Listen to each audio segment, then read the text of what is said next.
Ma'am, activation tayo. Na-open mo na yung wallet mo. Go to wallet. Open siya. Dito ka diretso sa dot na yan. Nakopy mo na yung link ng upline mo. I-paste mo lang dyan sa taas. Long press.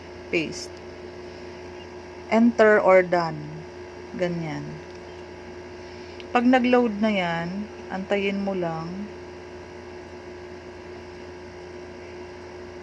Ang scroll up mo, mag-join ka. Join now.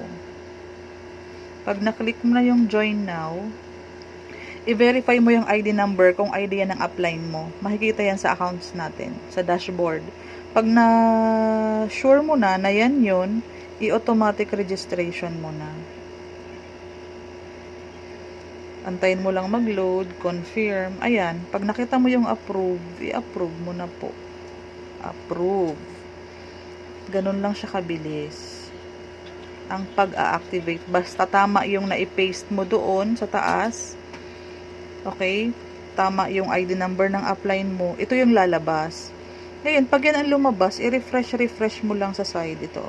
Refresh. Hanggang mag-load na maka-open siya ng system mamaya.